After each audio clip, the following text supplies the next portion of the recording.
दोस्तों नमस्कार, बहुत स्वागत आपका चौकस भारत में। मैं आपका दोस्त ब्रजेंद्र। देखिए, चुनावी जो समर है उसमें सब लोगों ने अपनी अपनी जो दमखम है वो दिखाने की तैयारी कर ली है करीब करीब। लेकिन सबसे ऊपर अगर कहें कि इस पूरे ज़मीन की मजबूती की तैयारी कर रही है तो वो है भारतीय जनता पार्टी। क्योंकि कुछ लोग अभी पार्टी की बैठक कर रहे हैं, लेकिन चुनावी दौरे भारतीय जनता पार्टी के तरफ से करीब करीब शुरू हो चुके हैं। हालांकि अभी पटल पर बहुत कुछ सामने नहीं आया है, लेकिन अंदर ही अंदर सारा खेल चल रहा है। आज एमआईएम के प्रदेश अध्यक्ष अख्तरुल इमान ने भी प्रेस को संबोधित किया है और इस संबोधन में जमकर भारतीय जनता पार्टी को, जमकर बिहार सरकार को कोसा है।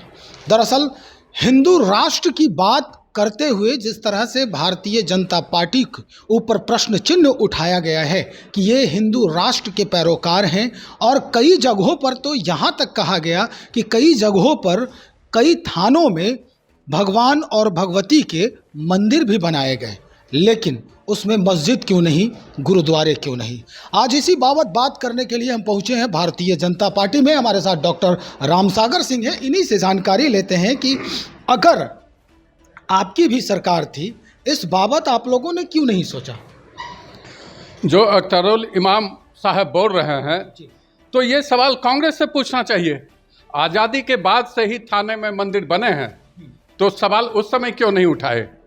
और अपना अपना श्रद्धा होता है, और श्रद्धा के मुताबिक कहीं कोई बनता है तो उसमें दिक्कत ही क्या है, बनाए वो भी जहाँ बनाना हो। अभी झारखंड में विधानसभा के अंदर उन लोगों के सजदा के लिए एक अलग जगह बना दिया गया था।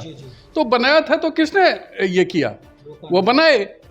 लेकिन अब इस तरह की बात जो कल भागलपुर में जिस तरीके से नीतीश सरकार की पुलिस ने जो उपद्रव किया है, जो हमारे कार्यकर्ता को पीटा है और मीडिया वाले की भी पिटाई किए हैं, ये छद्म निरपेक्षता का नग्न नाच है। ये नीतीश कुमार को डूब मरना चाहिए, क्योंकि इनके द्वारा ही जितने भी लोग सड़क पर अपने अधिकारों के लिए उतर रहे हैं उनकी लाठी चलाते हैं। ये तो लाठी और गोली की सरकार है। अगर नीतीश कुमार कभी आंदोलन में लाठी खाए होते तब न लाठी का दर्द पता होता उनको। कभी तो लाठी ये खाए नहीं आंदोलन में, तो इनको कहाँ से वो दर्द पता होगा कि क्या होता है दर्द लाठी का।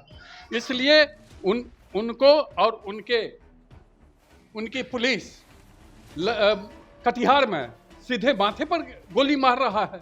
कहाँ है सरकार, माथे पर गोली मारने का आदेश दे रहे हैं। नीतीश जी सोचिए, आज है आप, कल नहीं रहिएगा, और निश्चित रूप से कल आपको जनता इसकी सज़ा देगी। पहले भी आपको सज़ा दे दी है, क्योंकि आप तो काम करते नहीं हैं। बाढ़ से 5 बार सांसद रहे, मंत्री रहे, जिस बाढ़ की जनता के लिए उनसे जो वायदे किए थे कि मोकामा टाल योजना लागू करेंगे और बाढ़ को जिला बनाएंगे, आपने वहाँ के लोगों को धोखा दिया। तो 4 में बाढ़ की जनता ने आपको हराने का काम किया, और 2004 के बाद नीतीश कुमार को हिम्मत नहीं हुआ किसी चुनाव में उतरने का, और नीतीश कुमार चुनाव में उतरा नहीं। सर, हम बात कर रहे हैं, चलिए ये जानकारी तो बहुत ही यह अहम जानकारी है कि क्या कुछ हो रहा है अपने राज्य में।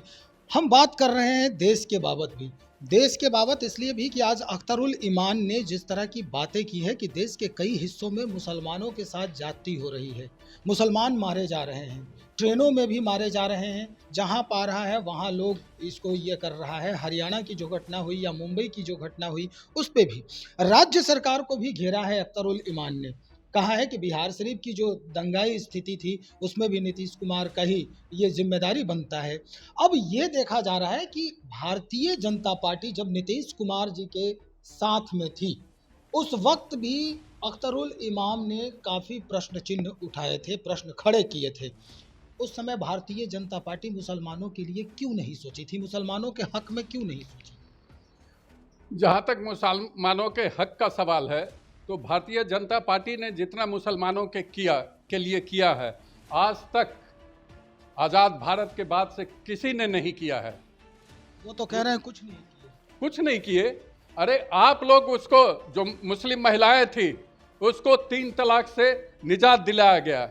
उसके ऊपर जो अत्याचार होते थे मुस्लिम महिलाओं के साथ, उससे आज़ादी मिली है। आप मुस्लिम महिलाओं से जाकर के पूछो कि उसको कितना सुकून मिला है। इसके बाद से महिलाओं से पूछो कि जो गैस मिला है घर में, उससे कितना सुकून मिला है। शुद्ध पानी मिला है घर में, उससे कितना सुकून मिला है। जो 5 लाख का आयुष्मान भारत का कार्ड मिला है, बीमा मिला है, उससे कितना सुकून मिला है। जो आज सड़कें चमचमाती सड़कें हैं और पक्के मकान जो मिले हैं, वो क्या हिंदू को मिले हैं कि सारे लोगों को मिले हैं? हमारी पार्टी का नीति ही है सबका साथ, सबका विकास, सबका विश्वास और सबका प्रयास। ये सरकार है और ये सारे लोगों के लिए काम कर रही है। ये घटनाएं जो घट रही है उसमें उन्हीं को टारगेट क्यों किया जा रहा है? नहीं, हिंदुओं बात में तो देखिए कि किसको कहाँ हमले हुए हैं। ये भारत के अंदर कुछ ऐसे तत्व है, विदेशी तत्वों के इशारे पर, जो ये स्लीपर सेल बंद कर करके था, जिसको काफ़ी हद तक ध्वस्त किया गया है, लेकिन अभी भी कुछ जगह हैं और उनके द्वारा जो काम किए जा रहे हैं देश के अंदर, देश को तोड़ने का षड्यंत्र किया जा रहा है। और उसमें जो ये महागठबंधन का दल है वो उसमें शामिल हैं, उन शक्तियों के साथ मिले हुए हैं। महागठबंधन के लिए तो कह रहे हैं कि A to Z की बात करते हैं, लेकिन M को छोड़कर वो अपना गठबंधन चला रहे हैं।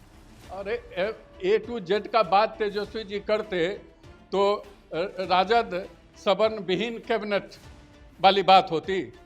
जो 2 सवर्ण थे मंत्रिमंडल में, उसका हकमारी किए हैं ना, और ये A to Z की बात कर रहे हैं। उसका हकमारी कर करके 70% जो बिहार का जो बजट है उसका उनके तेजस्वी यादव के अंदर है, और तेजस्वी यादव उससे कमाई के लिए मंत्रिमंडल का विस्तार नहीं करवा रहे हैं, और उसमें नीतीश कुमार भी सहयोग दे रहे हैं। A to Z का बात करते हैं, A to Z कहाँ? वो M का भी नहीं है और Y का भी नहीं है। रोज यादव मारे जा रहे हैं, ये क्या बात करेंगे? उनको केवल अपने परिवार का है, परिवार के लिए महल खड़ा करना है, परिवार के लिए काम करना है, परिवार को आगे बढ़ाना है। नीतीश कुमार किसके लिए? नीतीश कुमार अपने लिए हैं, कुर्सी के लिए हैं, वो जिंदा ही कुर्सी के लिए हैं। और एक बात मैं और बता देना चाहता हूं कि जो ये आप लोगों के द्वारा या औरों के द्वारा जो छवि बनाई गई है, तो हमेशा से नीतीश कुमार, शुरुआती दौर से मैं बताना चाहता हूं आपके चैनल के माध्यम से कि नीतीश कुमार हमेशा अपराधियों के सहयोग से ही बने हैं। जब ये पहला बार चुनाव लड़े थे 77 में, इनका जमानत जब्त हुआ था, जब जनता लहर था और जनता पार्टी से लड़े थे, इनका जमानत जब्त हुआ। दूसरा बार सिर्फ 13,000 वोट आया था, और पहली बार जब ये हरनौत से चुनाव जीते तो उस समय अरुण सिंह, जो बेलछी कांड का मुख्य अभियुक्त था, जिसमें दलितों का घर जलाया गया था, दलितों की हत्या की गई थी और इंदिरा गांधी हाथी पर सवार होकर के आई थी, उसके मुख्य अभियुक्त अरुण कुमार सिंह के मदद से पहला बार ये विधानसभा का मुंह देखे, और पहला बार ये लोकसभा का भी मुंह देखे हैं। तो दिलीप सिंह और दुलार चंद यादव जैसे दुर्दांत अपराधियों के सहयोग से पहला बार लोकसभा का मुंह देखे हैं, और पहला बार ये मुख्यमंत्री के गद्दी पर भी बैठे हैं, तो बेउर जेल के सहयोग और समर्थन से मुख्यमंत्री का गद्दी भी मिला था। चलिए सर, बहुत शुक्रिया जानकारी देने के लिए। तो हमारे साथ डॉक्टर रामसागर सिंह, भारतीय जनता पार्टी के प्रबुद्ध प्रवक्ता भी हैं और वरीय अगर कहें तो नेतृत्वकर्ता भी हैं। स्थिति आपने देख लिया, क्या मसला है, क्या मामले हैं जो स्पष्ट होकर सामने दिख रहे हैं। दरअसल इनसे जब बातचीत हो रही है तो आपने सुना ही होगा कि किस तरह से ये पूरे तौर पे सबसे पहले तो वर्तमान महागठबंधन सरकार को घेरते दिखे। वहीं MIM के जो प्रदेश अध्यक्ष हैं अख्तरुल ईमान, उनकी भी बातों का इन्होंने कैसे खंडन किया है। चलिए और भी खबरों को हम बहुत जल्दी निकालते हैं, क्योंकि अख्तरुल ईमान साहब ने बड़े बड़े आरोप लगाए हैं, और निश्चित तौर पे हमारा ये फ़र्ज है कि अन्य दलों से, अन्य पार्टियों से इस बाबत हम बात करें और आप तक पहुंचाएं। तब तक इंतज़ार की ज़रूरत है, बने रहे हमारे साथ। बहुत शुक्रिया आपका।